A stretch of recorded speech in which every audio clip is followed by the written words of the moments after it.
Hey guys, welcome back to Aimless Moto. So this is a project I've been working on for a little while, probably about 2 or 3 months now. Repainting my buddy's 1994 Harley Davidson Electra Glide. It's the Electra Glide Classic. It used to have a top box up here. Some of the things I've done for him, there was a big crack in the fender here because the original owner stretched the fender to meet the frame rail. So I fixed the fender for him, welded it up. You can't really see anything in there, but there was a huge crack. Now it's nice and straight, and I put those spacers in for him so that way that won't happen again, one on either side. So now that's nice and straight. I'm in the process of buffing it out right now and doing final detail on all the parts that are on the bike. As you can see, the one part that's not on the bike is the cowl, and that's because I screwed up the paint on the cowl in a couple of ways. One was I got a couple of drips.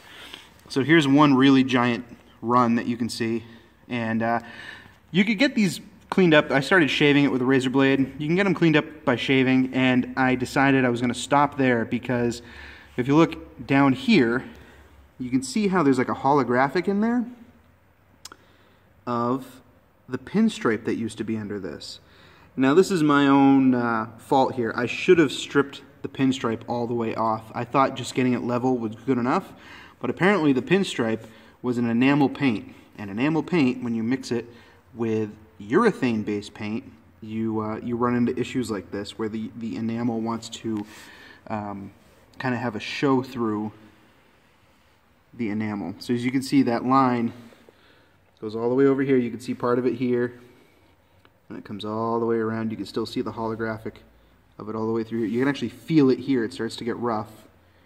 You can still see it here, all the way down. Here it disappears because I did actually sand it off pretty much the whole way on the front. And I did try 1000 grit wet sandpaper on this side, and all that did was just show how pronounced the problem was. As you can see, it's not sanding, it's actually in the paint itself. So there's no point in sanding it off. I have to actually strip this panel all the way down and respray it.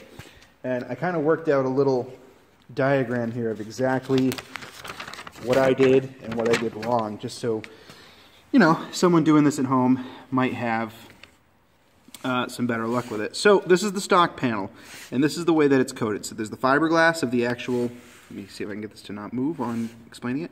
There's the fiberglass of the cowl itself. Then you have a coat of primer, a coat of base coat, clear coat, and then the pinstripe. And this pinstripe, in this case, was actually buried in clear coat. So as you can see, it was kind of encapsulated. So what I did was I sanded it down to smooth what I thought with 1000 grit wet. And as you can see, what that basically did was, yeah, it was smooth, but you had this ribbon of enamel paint in between the clear sections on either side. So what happened was, is as I painted it, what I did was I added a sealer on top of it, which it kind of bled through, a base coat, which it bled through, and then the clear coat, which it bled through. So this is the problem that we're having now, is that this one little enamel paint strip was able to go through 3 layers of paint and actually show up here. And it doesn't matter if you level this down or not. If you level this down, you're still going to see the holographic or the remnants of that stripe through the clear coat. So the next thing we're going to do is strip this all down, and I'll show you guys how I go through the paint process of what I used. I used, just to show you ahead of time, I used Color Right was the brand of paint that I used. They sell motorcycle paint online. It's not cheap, but it's a pretty good product. This was an off-the-gun finish. As you can see, it's a little bit orange peely. There's some divots in it. There's a little bit of crap in it. And this has been painted for 2 weeks now. This is what it looks like after a cut and buff. You can actually see the reflection of the phone quite clearly. It actually comes out really, really nice. I do have some crap in it. Like I said, this has been sitting in the garage for a couple of weeks already painted. But I mean, the color was great. This is Harley Davidson Superior Blue. I'll show some pictures afterwards of what this looked before.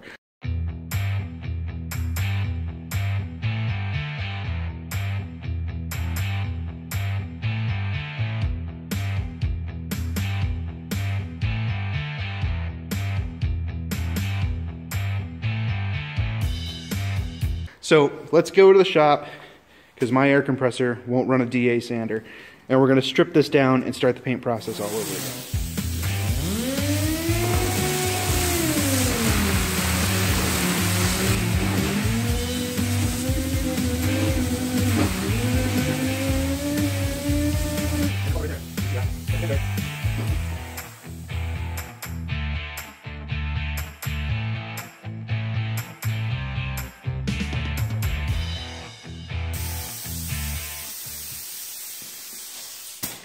Alright, so that got rid of most of the DA sander. So that got rid of most of the problem areas. I'm using 120 grit on the DA. It's clogging up pretty quick. The clear coat is still a little bit soft. It's only been curing for about less than a week, but I sprayed it out in like 40-degree weather, so it's going to take a while for this clear coat to really solidify. I'm going to take this down to this first black layer. This first black layer is the epoxy, two-part epoxy sealer that I put on it. As you can see, I've gone through the original teal, through the original silver, and through that original pinstripe completely. There's no evidence of either the blue or the other color teal left from the pinstripe. This has been painted probably 3 times. There's a repair on the back here that I noticed. As you can see up in there, you notice that there's like a little riveted area. So this has been repainted probably 3 times. The silver, it looks like, has 1, 2, or 3 coats, like 3 different shades of silver coated it. And the teal, there's at least 2 different coats of teal with the silver under the teal. So they sprayed the silver first, taped off where they were going to pinstripe, painted it teal, and then they put the pinstripe on over that and clear coated over the entire thing. I can clearly see 1, 2, and then the original 3rd layer of clear coat right there. So this has been painted plenty of times. That DA, it's pretty aggressive just with the speed, even though I'm only using 120 grit. So it is kind of deforming the plastic a little bit, or the fiberglass. You can kind of feel some flat spots and some not so smooth edges. Like right there, there's a pretty solid ridge from where I kind of burned through the plastic a little bit.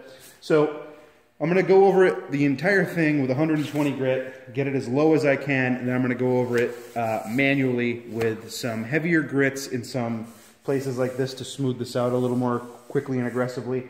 And then I'm going to wet sand the entire thing, probably down to 600. Alright, so this is what we ended up with after a few rounds of sanding, with 120 grit up to 180 grit and then up to 320 grit. As you can see, it's really hard to get into some of these places here, but we're going to hit those with a scuff pad and make sure that they're scuffed up enough where they're going to receive the primer nicely. A lot of deep scratches in here, but this stuff's covered by the headlight bezel. This is covered by the turn signals and the running lights, so I'm not too worried about it. It's nice and smooth. I got rid of all that bumpiness that was in here. So what we're going to do now is show you what we're using for paint.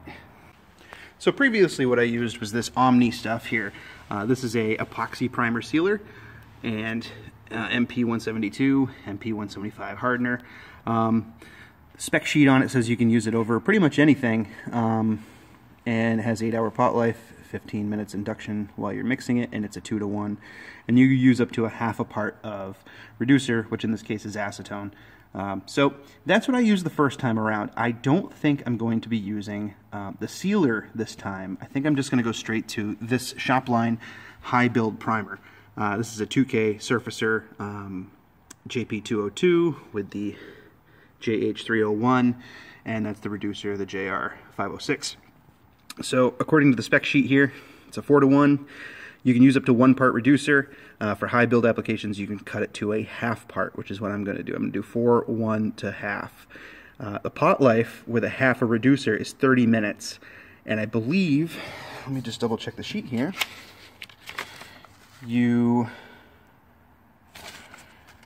5 and 10 minutes is your recoats.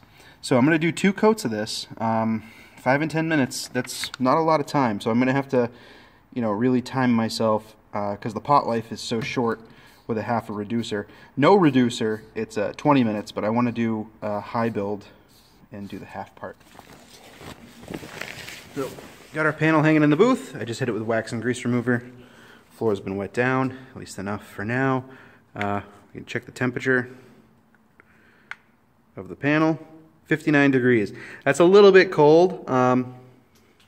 57, 58, 59, 54, 53. I think I'm going to turn the heater on and let this bake for a couple of minutes and try to get the temperature of the panel up to about 75 degrees.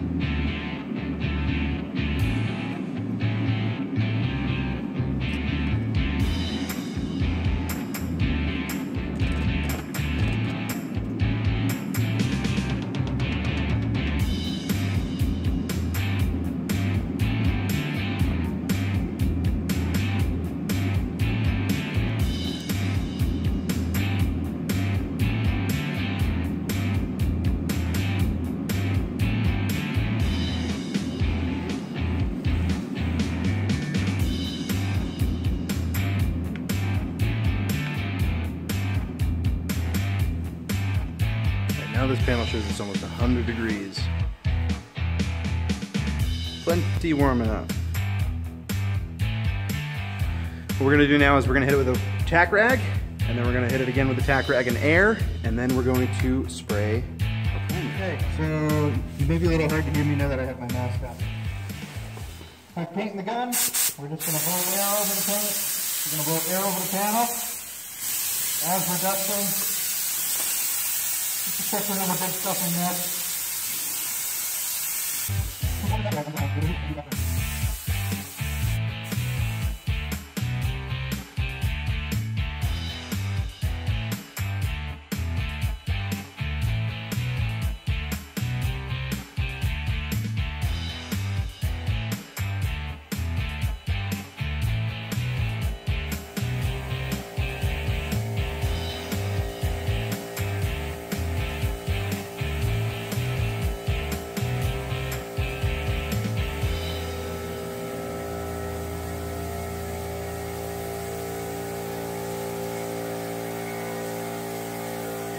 That I'm not, you know, unsusceptible to failure.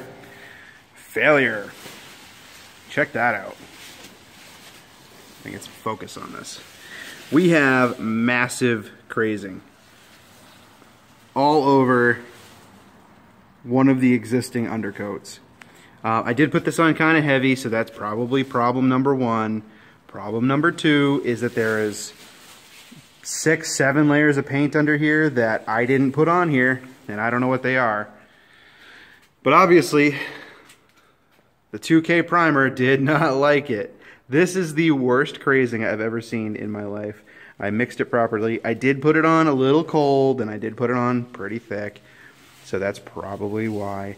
But yeah, that's really unfortunate. So I think what I'm going to do, I'm going to hit all of this with 400 grit wet. It's already, you know, pretty much dry now. I'm going to hit all of it with 400 grit wet, get rid of all these problems, and I'm going to dust on another 2, 3 coats of this high build primer and just dust it on. Let it dust, dry, really, really thin, really airy coats, just to get rid of this. So here we are again. Took it down with a DA, used 60 grit to 100 grit. As you can see, there's a lot of dig-ins, but I got it all the way down to the plastic. It's already been hit with wax and grease remover. I'm probably going to have to do that again because I keep touching it. I've changed where the body line is, or I changed where the paint plastic line is. Hopefully that doesn't give me a big squiggly line in this open spot. The nice thing about it is if it does give me a trouble there, it's a lot easier to hide something in here than it is right up here where the sunlight's going to hit it all the time. Good news for once. No more crazing.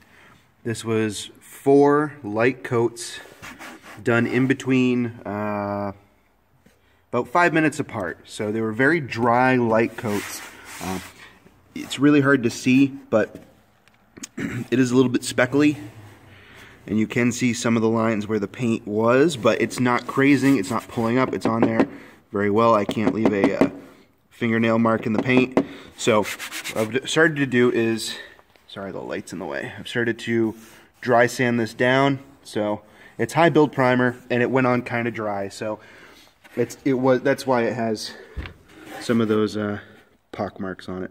Not a huge deal. Not a huge deal at all. We'll just sand that down and we'll prep it for base coat. Here we are. Back to good. There's 4 coats of epoxy 2K primer on here now. Very light dusted coats. It has all been wet sanded. Or it was originally sanded with 120, then 320, then wet sanded with 600 and hit with a Scotch-Brite in some areas. It's very smooth. You can see some pock marks here because I burned through in a couple areas, and I just grabbed a can of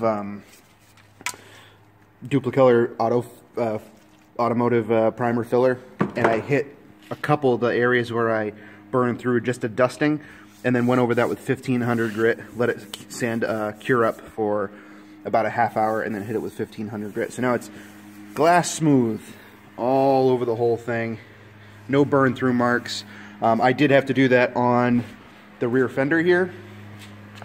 Down in here, this whole section down here and a couple other places has that exact can of primer sprayed on it. And as you can see, there's 0 issues with the paint adhering to it. You can't even tell that there's that primer under there, so I'm not too worried about it reacting. Now we're going to stick it in the booth, warm it up, get the paint ready to go, and we're going to make it blue. Finally, again.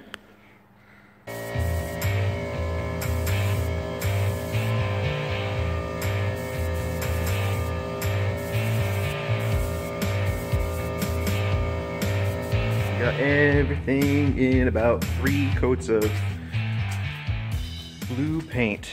No weird reactions, no goofy lines showing up, previous body lines hidden still, so nothing's bleeding through. You know, we'll see when it gets the clear on it, but this is going to sit up for an hour, and then I'm going to kind of denib some of those little dusty things that you see in there. I got one like hair in it right there, which is kind of ticking me off. But other than that, it's nice and even. You can see it's got a little bit of sheen to it because it's still drying up. A little bit of goof up in there too somewhere. It's a little bit of a run, but that should get buried under the clear and you shouldn't be able to see it. I did dust coat it, so the metallic is nice and even. There's a lot of metallic standing up. I wish this thing would focus for you. There you go. There's a lot of metallic standing up, so you come this way, you can see little speckles standing up as you look down it sideways. So that's what you want. So this looks great. Got coverage all around where you're going to actually see it when it's mounted to the bike, and that gouge ended up not being too bad. Actually, that might fill up with enough clear coat to buff it flat, but we'll see.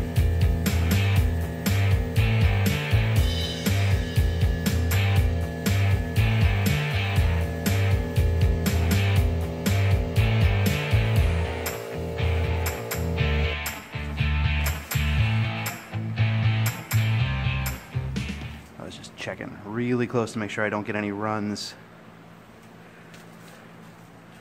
I did get a noticeable drip down here on the bottom.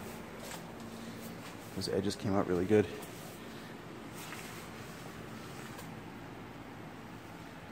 A little bit of orange peel right there, not too bad, and a little bit in here. Not awful, but I mean, off the gun you can see my reflection pretty nicely. See, it's a little orange peeling in there. We'll have to rectify that. But down here, see, there's a couple drips. That's nothing. That's easily taken care of. Actually, I might try to attack that while it's still wet and just try to blip them off. Actually, let's see here. See if I can kind of just wick those away. Back of my glove here.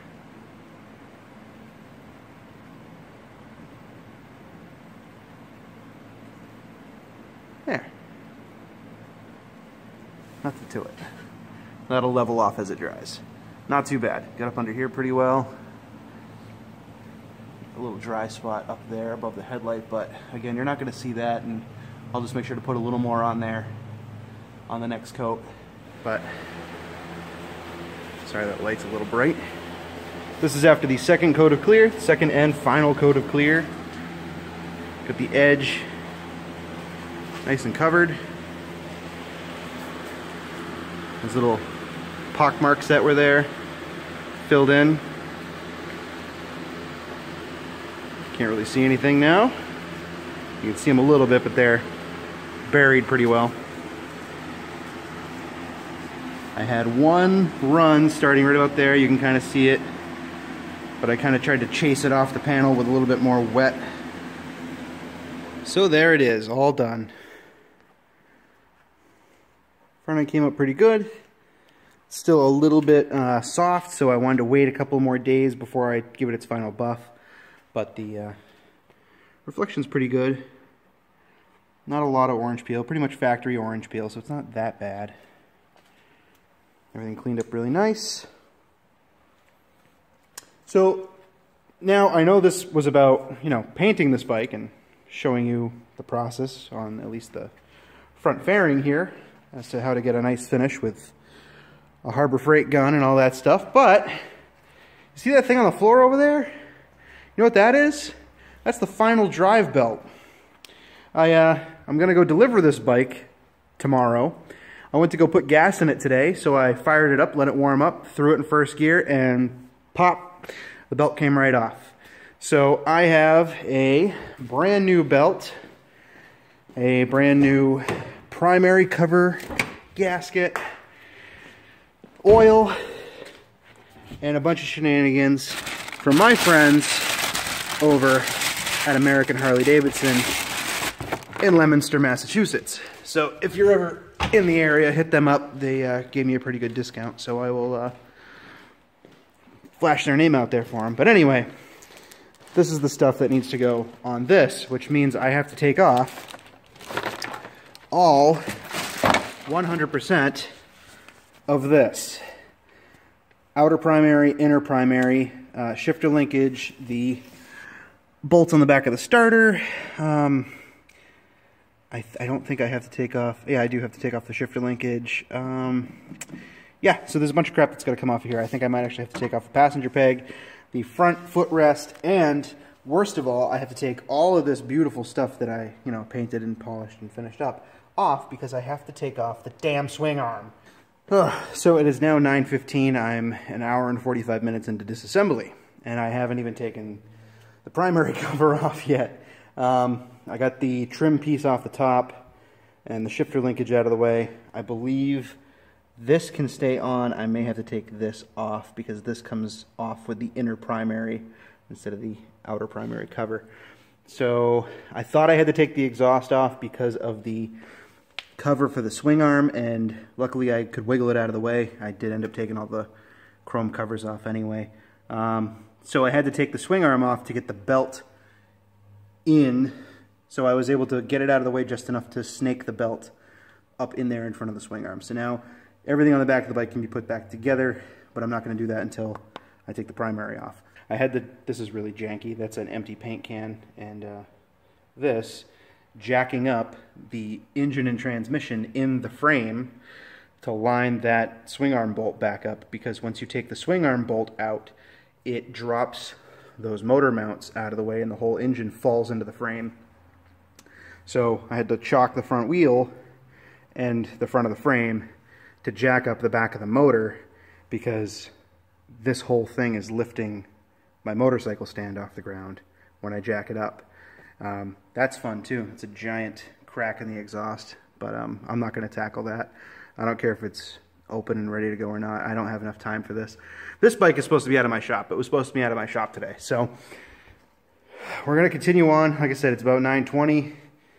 I'm already an hour and 20 minutes into this, hour and 45 minutes into this. I don't know. I'm losing track. I'm starting to lose my mind. So next is primary covers coming off, clutches coming out, primary chains coming out, and then all the new stuff can go in. And happy crappy, there we go. So I'll catch back up with you when I'm ready to put the belt in place. Quick update. All right, quick update. It is almost midnight, and I just got the primary taken out. That compensator nut was the biggest pain in the ass I've ever dealt with in my life. I am like sweating and beat. I am completely worn out from trying to get it out. I had to heat it. I had to use multiple locking mechanisms to get the chain to lock against the clutch. And then it finally took all I had with that giant 1.5 inch socket and this extension as a breaker bar to get the freaking thing to snap loose. And when it snapped loose, it barely snapped. It just kind of like, and then I had to again, and then a little more. So it was like, I'm beat.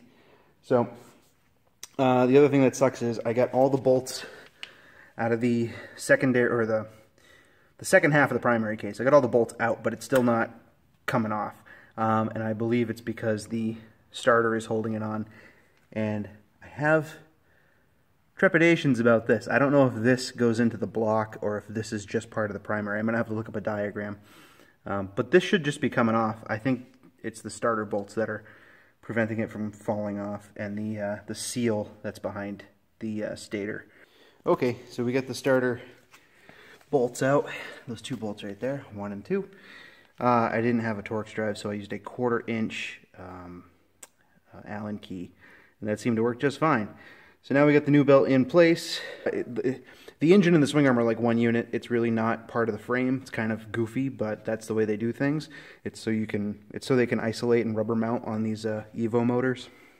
But anyway, I'm gonna get the back wheel on, get all this so it's all set, then put the primary back together, then put the that cover back on, tighten the axle, then we're gonna adjust the belt.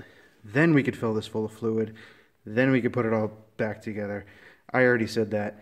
I'm exhausted. It is 12:07, so still working at it. Hopefully I'll have this done by 2 a.m. So it's morning now. I got this done at 3:30 a.m. It's now about 8 in the morning, but we got her all back together. I just fired it up, double checked the leaks, double checked the belt tension, and everything is all back together. I did have to make another run to go get some more tools, so it did take a little bit longer, but that's how it looks all done in the sun.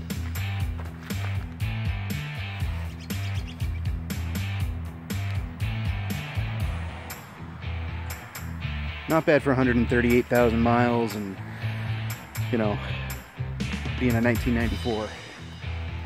Couldn't even tell by looking at it.